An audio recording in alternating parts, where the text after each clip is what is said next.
Good morning and welcome to AM Agenda.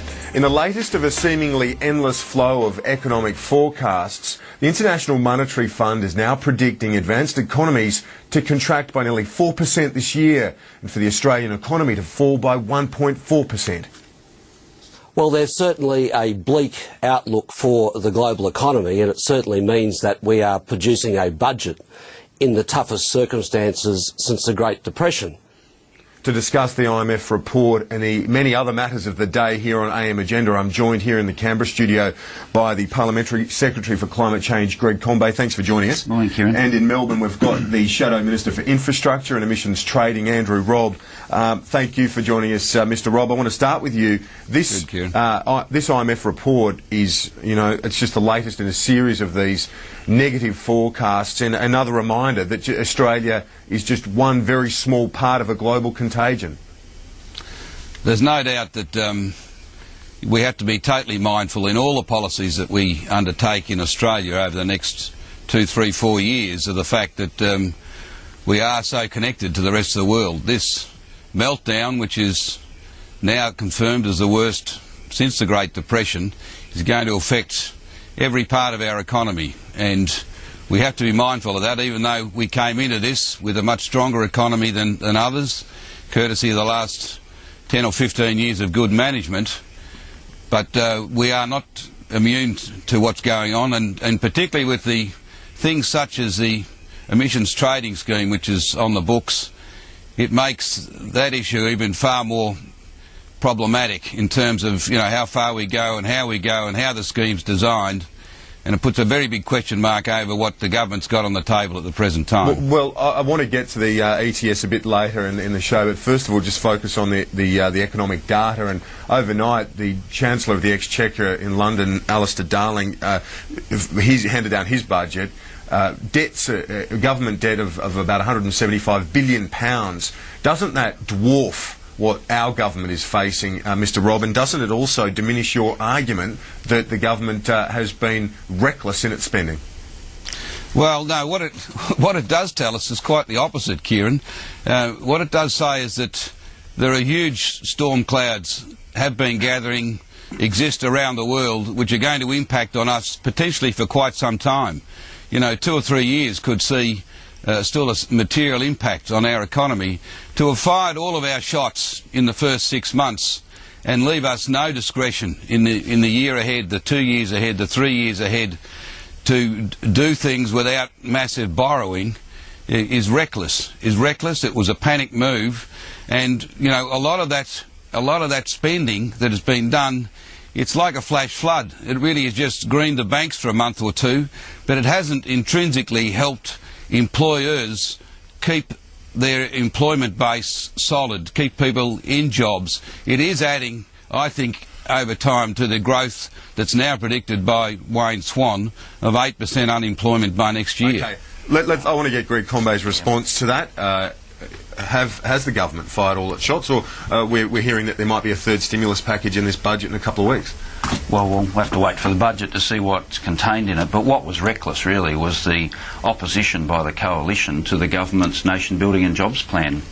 I mean, just imagine the circumstance we would be in now had the government not taken the steps to provide economic stimulus last December and more recently in February with the Nation Building and Jobs Plan. That money is flowing through the economy. It's helped hold up consumer demand and retail activity over the Christmas New Year period, and right now money of course is going into things like our major infrastructure upgrade of schools throughout the country. Every school in Australia having maintenance upgrades, new libraries, classroom facilities, competition for science and language labs, etc. The biggest education infrastructure investment the country's ever seen. That's what's helping insulate our economy from some of the worst impacts of the global recession. It's inevitable, of course, as Mr. Robb said, that the country is caught up in it. But one important point the IMF report has made is that we are certainly better positioned in Australia than most around the world to deal with this storm that we're confronting. It was a in the big spend, though, wasn't it? And this debt is going to be around for some time. Well, the IMF report also makes the point, of course, that Australia is still a small net creditor at the moment, so we're in a very good position to make the investments that we're making in things like infrastructure, to do the economic stimulus packages, and to meet the great collapse in government revenue that we're confronting, well over $100 billion over the forward estimates. The economy is in the best possible position with a lot of the work that the government has done to meet the challenges that we're confronting. Well, the Treasurer was on the Nine Networks Today show this morning making a similar point to what we just heard from Greg Conway. Let's recap a little bit of what he told the Today show. Well, certainly it's been supporting employment in the retail sector very strongly, and that's where over 1 million people work. We can see the impacts in the housing sector. Wayne Swan talking about the stimulus packages and its impact on the economy. Andrew Robb, how can you say that things wouldn't be a lot worse without those injections? Kieran, again I repeat, we're just at the start of this. We're just at the start of it, and the government has already foreshadowed $200 billion of debt. They've spent over $70 billion since the last budget, which was not part of the last budget. And for Greg Conway to say that it would have been a lot worse, we've gone from an unemployment already of just over 4 to nearly 6%. We're heading towards 8%. This is in 18 months.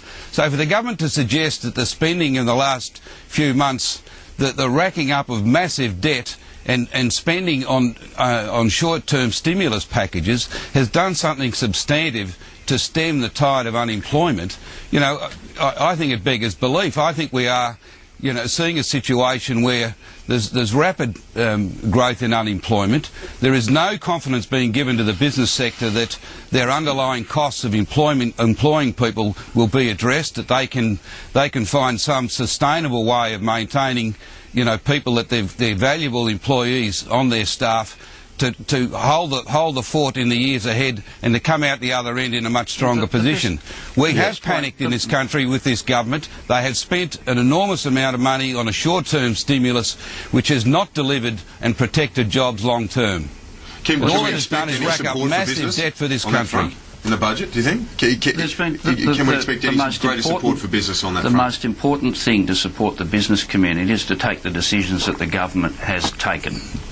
Guarantees for retail deposits, the banking system, wholesale funding arrangements for the banks to secure the financial system within Australia and to provide confidence to the financial community within the country to support investment and what about continue lending. Support on employing people? I mean, this is your background. Is there room on that front? Government's got in place a range of programs that assist with that, but it's the macro level that's incredibly important. Make sure you've got stability within the financial system. It's the lifeblood of the investment in the economy.